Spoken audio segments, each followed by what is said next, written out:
Welcome to this week's edition of the Belau Report. I'm Jane Belau. Our guest this week is the second of the two top vote getters in the primary election, Britt Noser. And the first is the incumbent mayor, Kim Norton. And Britt is our guest this week. And we're going to ask him to introduce himself to our viewers and voters. And if you would do that to start off, we'll start talking about issues. All right, excellent. Well, thank you, Jane, so much for inviting me onto this program. I'm delighted to have this opportunity to speak to the citizens and voters of Rochester. So I was born at St. Mary's Hospital in 1976. So I'm a centennial baby. And I was born and raised in Rochester and attended St. Francis School, where my mom also attended when she was a child, and then graduated from Lourdes High School in 1994. And at Lourdes in my senior year is when I met my future wife, Kelly. And so we went on from there to school. I attended the University of Minnesota, where I majored in Western European history, and after that took a year off to try to decide what I wanted to do, and then pursued a degree in secondary education at the University of Missouri in Kansas City. And so after that, I did my student teaching in Kansas City and then taught for 2 years there at Hogan Preparatory Academy, which was a charter school. It had previously been a Catholic school, and then the student body was 100% African American, so it was a very interesting teaching experience for me. Then came back to Rochester in, it would have been about 2003, and taught at Mayo High School, and taught history and government and economics, and then left teaching and did a career in apartment management here in Rochester. And then while I was doing that, I decided I wanted to be my own boss. And so slowly, as I transitioned out of apartment management and into managing my own apartments, and for the past, about 17 years, I've been self-employed as a property owner, a little bit of buying and selling, but mostly holding residential real estate. So I have 4 children, ages 8 to 19. 3 sons and a daughter, and Kelly and I have been married for 22 years, and we have been doing our business and raising our family here in Rochester, which is our hometown. Okay. What, in your view, is the biggest issue facing the city of Rochester? It's hard to say one specific issue. I think in my campaign, I've developed an idea of what I see as the main problem. And I've put it into one word, which is Minneapolisation. And there's many tangents that can come off of that, but that basically means the rising crime in Rochester, the runaway spending in Rochester, and the emphasis on partisan agendas in our city government. And so, and within these you have various things like DMC, and rising costs of living in Rochester, et cetera. So. Okay. The biggest issue then? I think the biggest issue facing us is public safety. It's a close tie between the DMC development and public safety. But as we've seen in the last 10 years, but especially even in the last few years, of course, our country had some difficulties, unpleasantries that transpired, and we dealt with the pandemic. But it is undeniable that when you look at the crime reports in Rochester, when you see shootings happening on a weekly basis, we just had a very large drug bust, and property crimes. I've noticed this as a property owner, that there's undeniably, the statistics bear out some of this increase, but there's also perception. And for the citizens, perception is reality.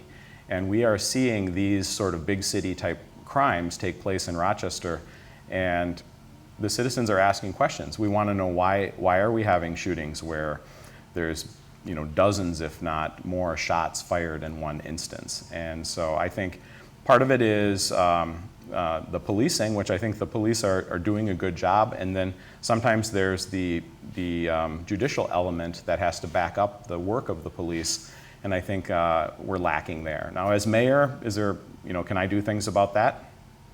I can use the mayor's office as a bully pulpit to bring attention to these problems and to try to get to the crux of the problem. So.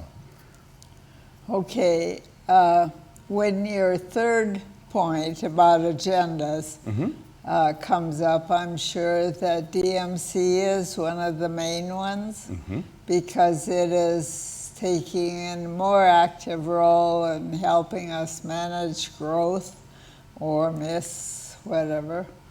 But tell me what that brings to your mind. Yes, DMC is something that is on the mind of many citizens too. And I can tell you from the campaign trail that DMC has a very significant public relations problem. DMC in large part is viewed negatively by, I would say, a majority of citizens. And so we have to ask the questions why. I think you mentioned how it is helping us manage our growth. And I think many citizens feel like DMC is another layer of government or almost a shadow government with the board being appointed by the governor. It starts to feel like Rochester is not able or capable of managing their own affairs. And I think citizens detect this. And it costs us money. Some of the money comes from the general fund, of course, and some of it comes from taxes from the state of Minnesota. But we can't just say that's state money because many of those state dollars are, of course, paid for by Rochester citizens. So the bottom line is there's a huge amount of our money that is going into this. And when I talk to people, they're not seeing a benefit to them. They're seeing their cost of living go up. They're seeing what they, in many cases, consider to be wasteful projects, these new shiny thing projects like Heart of the City, Discovery Walk, and they're not seeing how there's any benefit for the citizens that live here. So I think it could be adapted. It is legislation, as many people have pointed out to me, and you can't simply change it willy-nilly. It's not necessarily something that's easy to change, but I think there are avenues to change it, and there are instances where the city council can put the brakes on certain aspects of it. And it feels like DMC is bringing in a lot of big city ideas too. If you look at the board of directors, there are many people that are not from Rochester. We have the mayor, we have the city council president, and someone from the county, but it feels like the direction is being controlled by consultants and people from outside Rochester. So it's a very inorganic process, I feel like. Okay. And as a member of DMC's board, as the mayor has traditionally been, what would be your role? Well, my role, I think, would be to try to bring that citizen voice that I feel like is lacking in DMC, the lack of citizen buy-in, the lack of commitment to DMC, to try to make the DMC board and more aware of this and to try to inject in some way the wants and desires of the citizens of Rochester. And so I would probably be someone who would be more challenging to them and less of the let's just trust the plan and trust the system. I think at this point, about halfway through, I think we have to admit that in many ways it is failing, at least in terms of the citizens. And we want to meet Mayo's goals. We want Mayo to achieve their goals. Mayo is a great blessing for our city, but it has to be a healthy relationship. And you know, if the citizens aren't in agreement with the way things are going, that's a problem. Okay. As you would be the mayor, what would you do to help the citizens realize their expectations from programs like those agendas? Well, I think, again, being that the mayor in Rochester doesn't necessarily have the executive powers of a mayor in a larger city, I would be a voice there making sure that those concerns are at the forefront of what the city council and what the city staff are prioritizing. And sometimes I think that because there is a larger agenda, sometimes attached with DMC, sometimes attached with political agendas, that if what the citizens are asking for doesn't align with those agendas, then I think they tend to get swept aside. And I've talked to so many citizens who said, well, I called my city council person, I went to a meeting, and I wasn't able to have my voice be heard. And so I think it's kind of the bully pulpit of going back and saying we need to focus on these things which could be, they could be things with the parks, they could be things with crime, they could be things with taxes, and make sure that those voices are heard. And I think the mayor is well positioned to do things like that. Okay. How about the Uniform Building Code? Yes. I think this is something that requires a lot of study to really become a master of. But so some of the 3,000 pages or something like yes, yes. You feel like it's a congressional bill or something where nobody ever reads it. I think there probably are some good things. I've heard people talk about, and I've read some articles about how it can be better for developers because they can get more equal treatment. And I think, having all developers treated fairly is a good thing. Some of the things that I have a concern about is taking away some of the checks and balances of the elected officials over city staff. One area that I think is a problem with our Rochester government is, from my study, the city has become more bureaucratic, and city staff have taken on more and more authority.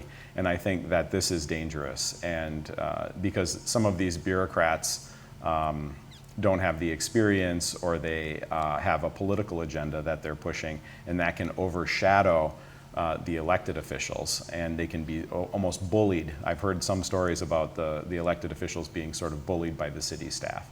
So, and some of the agendas that I see in the Unified Building Code are the densification.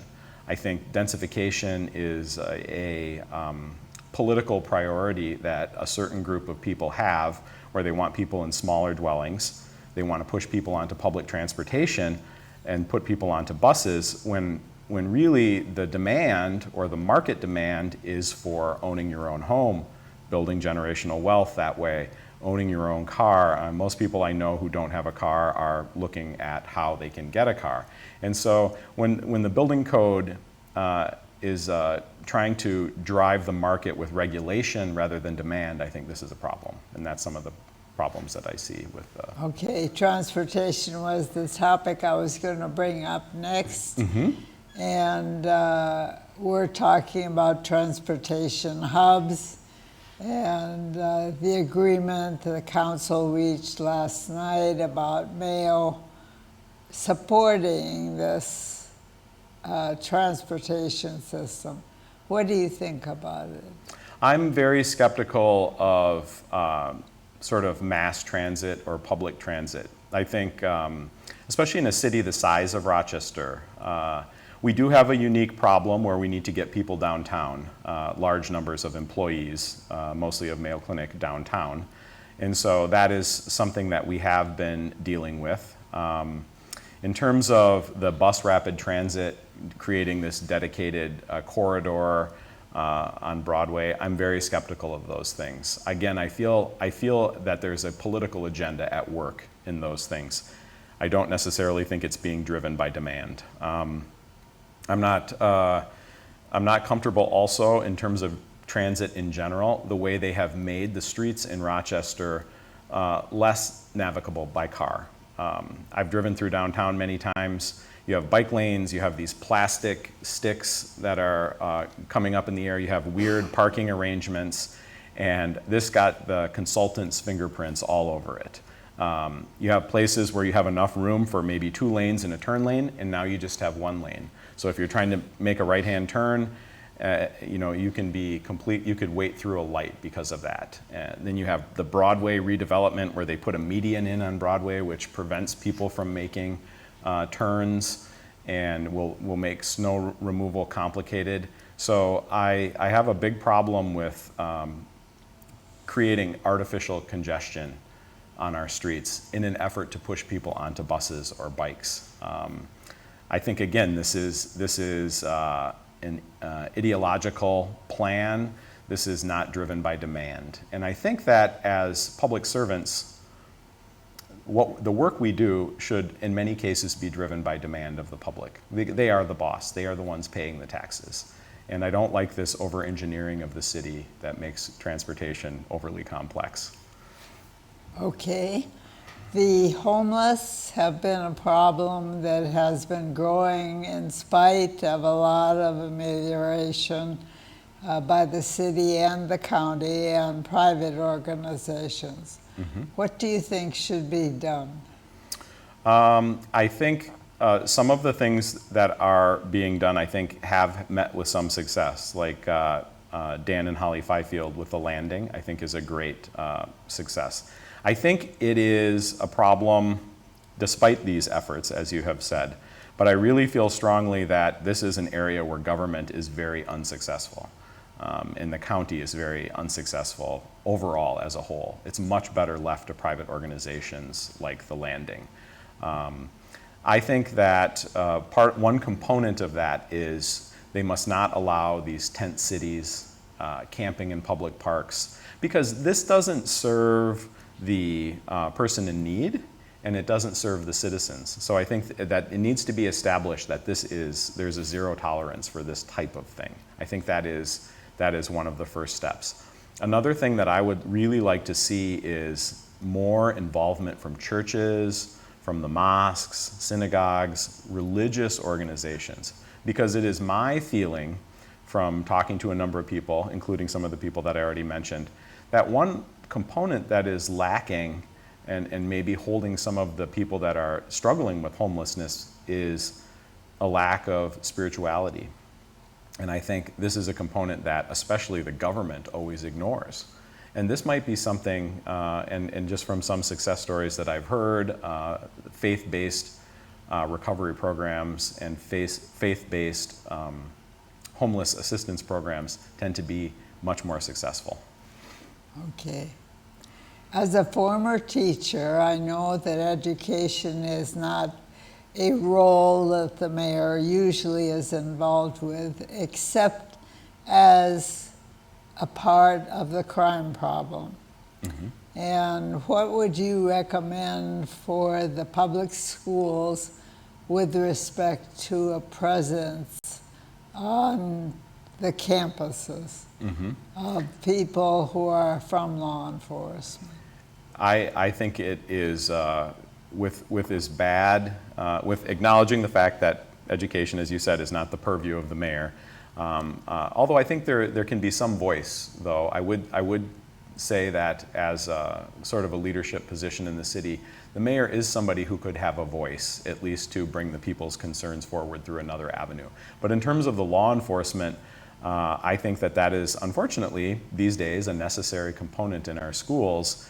And it is something that I would support, and I think they came to an agreement with the police department. But it is a critical thing to reduce violence in schools.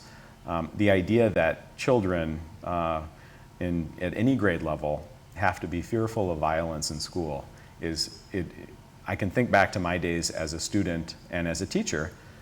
I just can't imagine the level of violence that I've heard about in our schools now. So it is something that as with law enforcement and as the chief magistrate, as mayor, I would be very eager to provide whatever assistance could be agreed upon to the schools to get rid of violence. Okay. As we look at the future of the city, financial support of all of these initiatives are a very important part of it. And what do you think of the plans that are in place now? We have a big grant for a bridge if we can raise the matches. What do you think of the mix of monies that are running our city? I think that's an excellent question, and that's one that I've thought a lot about as I've come up with things to criticize throughout the city. People tell me, well, that's a grant from this, so don't worry, or that comes from the federal government, as if the federal grants aren't being written on top of a $33 trillion national debt.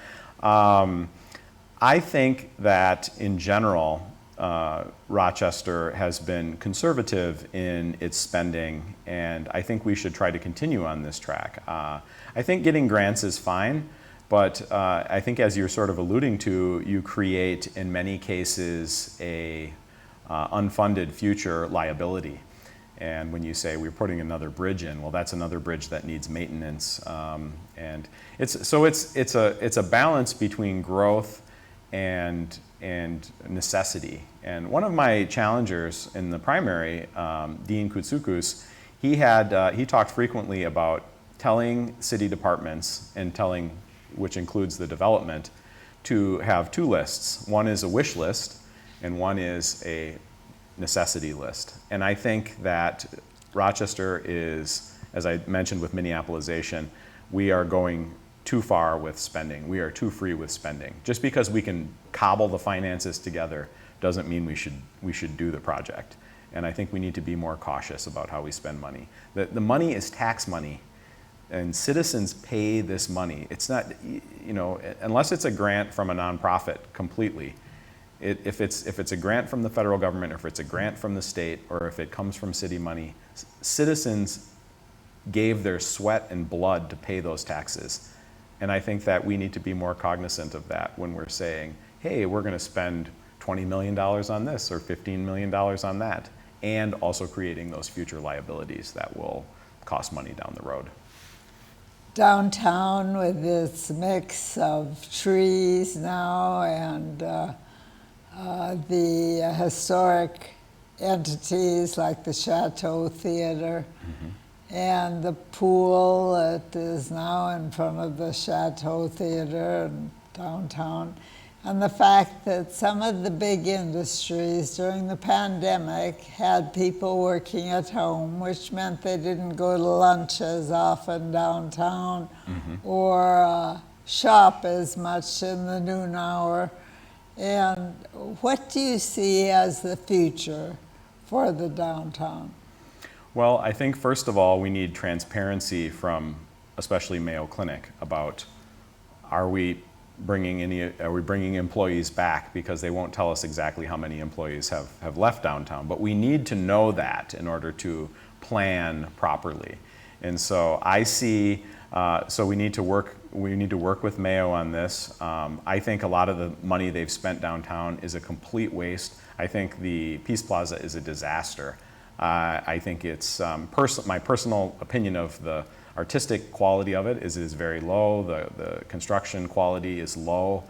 And I think it's an embarrassment, really, that the amount of money that it cost. This money might have been better suited assisting these businesses. And this is where I think DMC needs some flexibility. As you said, the changing decentralization of the workforce.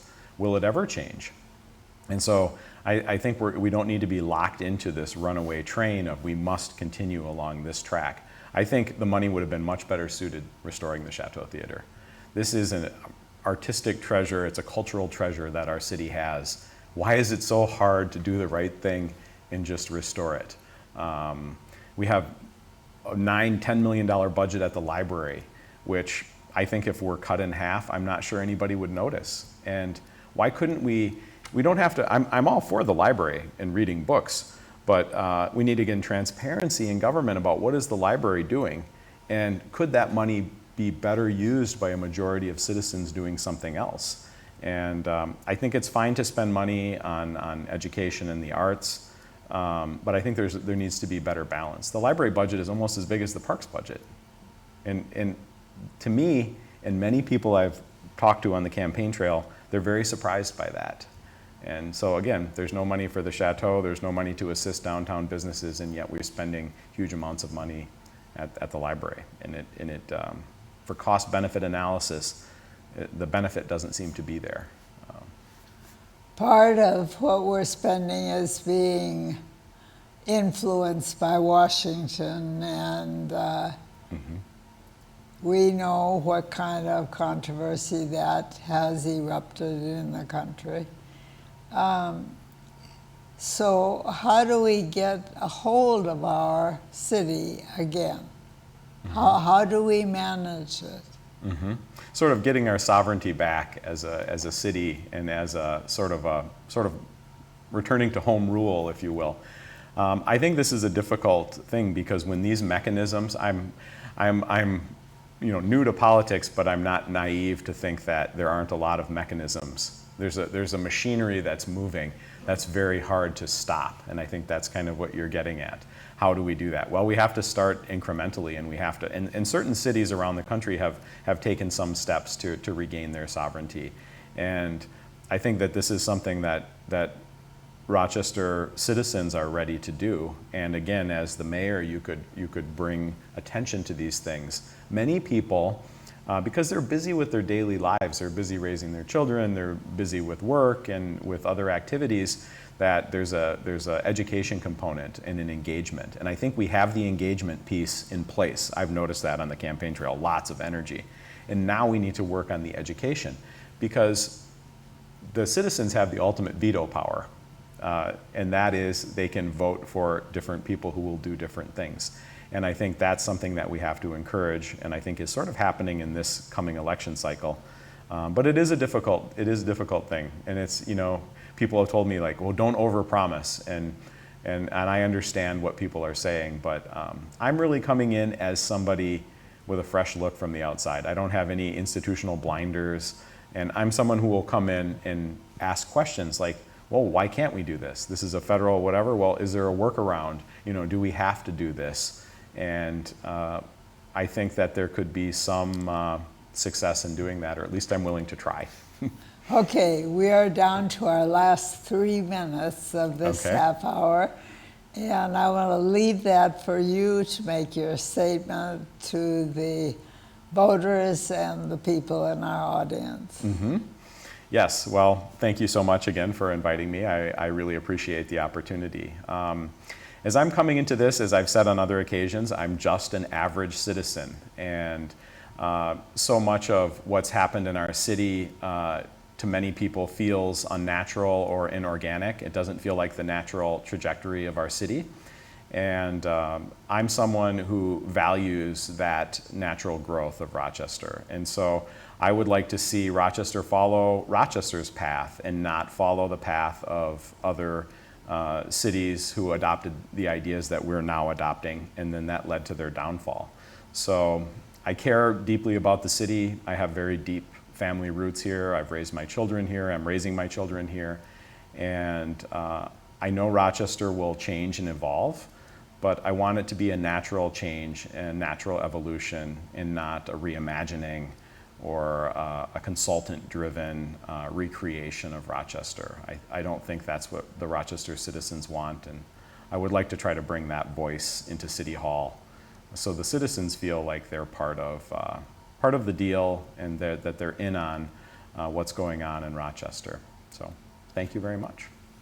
Okay, thank you, Britt Noser, candidate for mayor of Rochester in November, and for sharing your thoughts, your goals, and objectives.